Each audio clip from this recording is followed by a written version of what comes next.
Hey everybody, how's it going this week? Well, it's that time again. Everybody's making their 2020 announcements.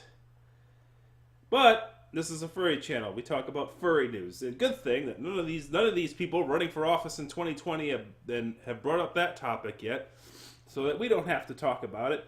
And so we could talk about furry news and nice furry news that has nothing to do with politics or anything like that. And what is this?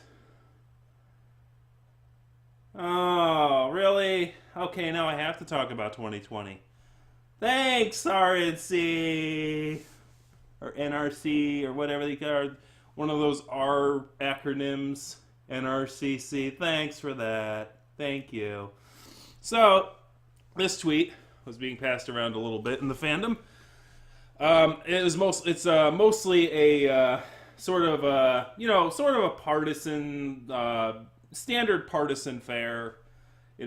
Oh, a Democrat congressperson is supporting a Democrat voting for president. Stop the presses! That never happens. How dare they? Yeah, that kind of nonsense. But the interesting thing here is that the NRCC seems to claim that Mr. Man here is Mr. Beto O'Rourke. I believe that's how you pronounce his name. Um, is a furry.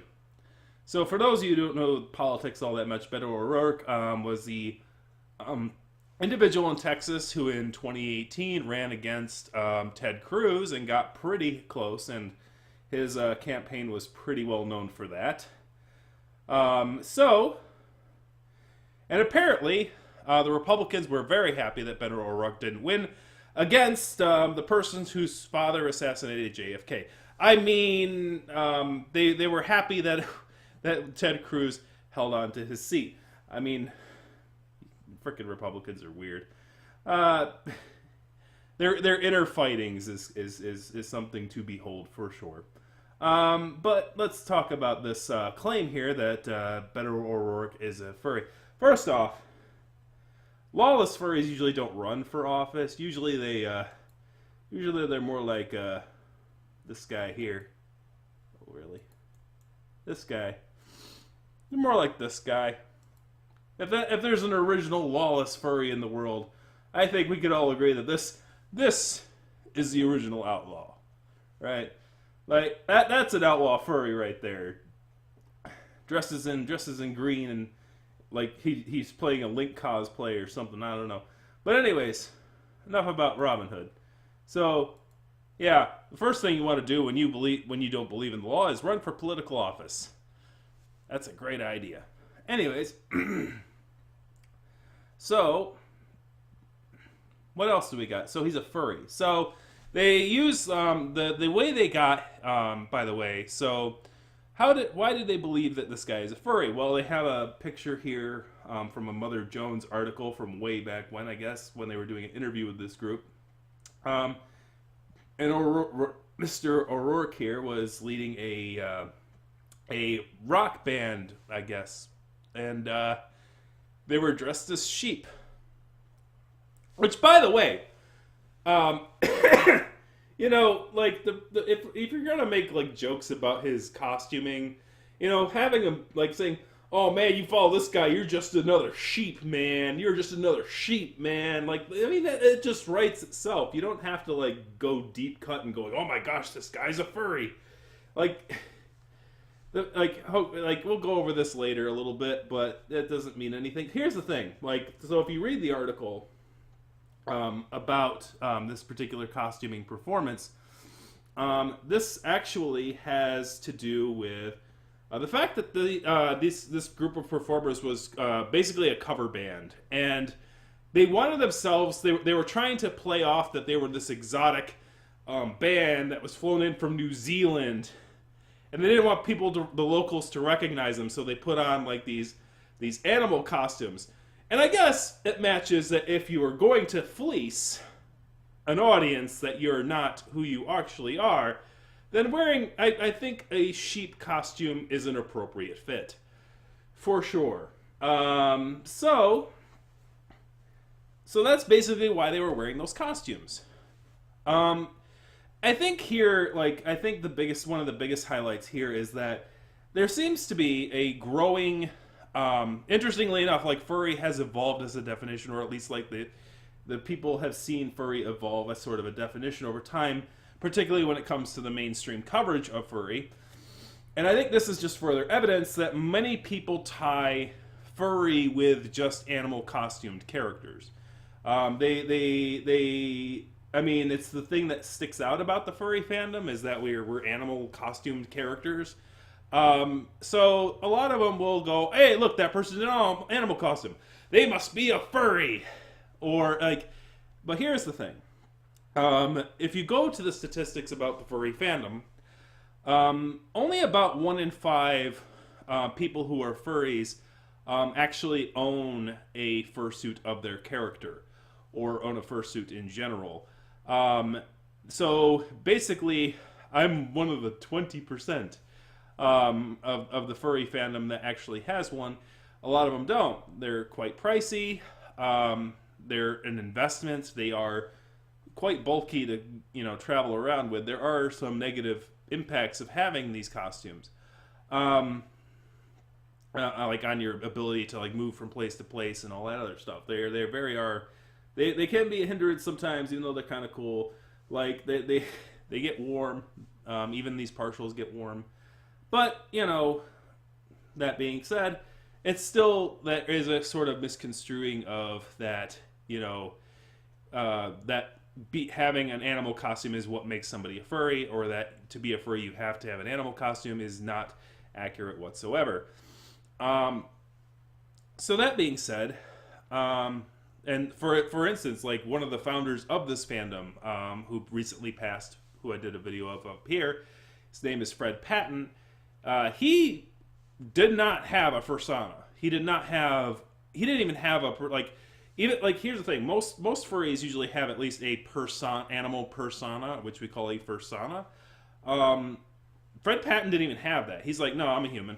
Yeah, I'm a human. I don't have an anthro character. I don't have a thing. I just enjoy engaging and consuming content which has humanized animal characters in it.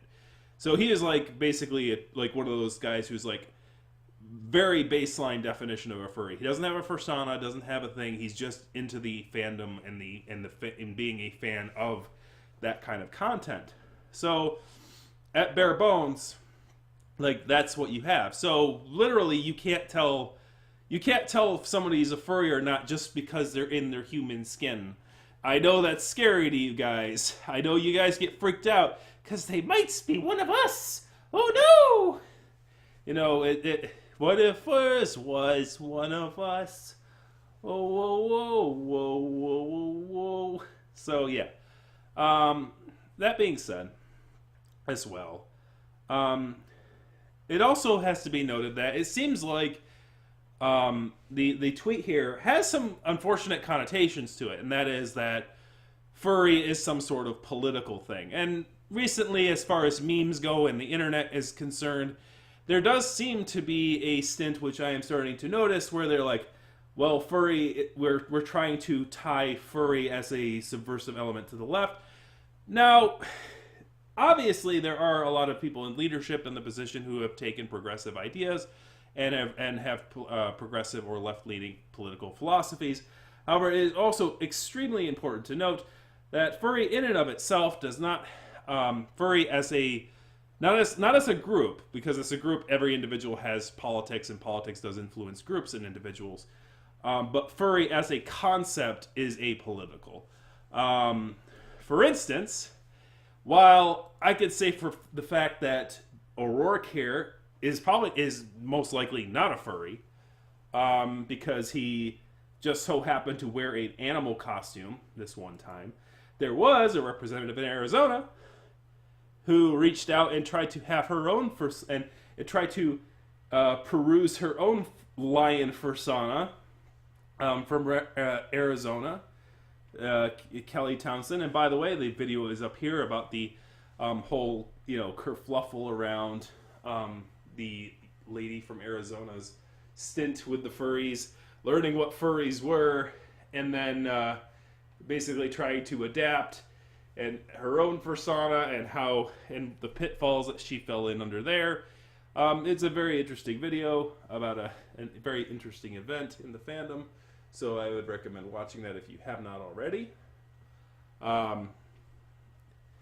So there is that.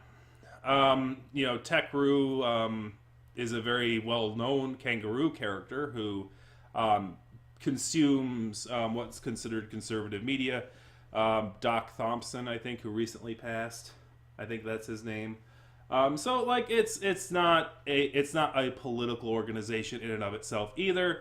There are certain political philosophies within furry that are more well accepted within the mainstream culture for sure. But I think it's just as well as any other group of individuals. Politics is pervasive, as you could tell here. This guy, I mean, you guys are basically in the thick of it. It's like, oh, somebody likes a Democrat? Oh no! Stop the presses! Same, and Democrats do the same thing. This guy likes this Republican. Stop the presses. It's like, yeah, we know you guys like each other. You guys want to be in bed with one another, and you guys are vying for the same positions. Yes, we know. That's how this stuff works. We know.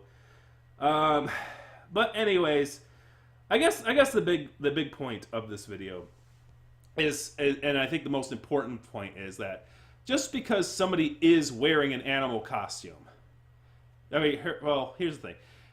Just because someone isn't wearing an animal costume doesn't mean that they're not a furry. They might not have a fursuit, etc., etc. And likewise, the converse of that is true as well. Just because someone's wearing an animal costume does not make them a furry. You could be a sports mascot, or a street performer, or a guy who's trying to make his band seem a lot cooler than they actually are, or any other reason that you might wear an animal costume in a particular circumstance. It's sort of like, it's sort of like how just because you have a political philosophy of believing in small government doesn't make you a Republican. It only makes you a Republican if there happens to be a Democrat in the White House at that particular time. Just some food for thought. Anyways, thank you very much for watching. Like this content, kick that like, kick the subscribe button, kick a comment in the comment section. I'll see you guys later. Thank you very much for watching.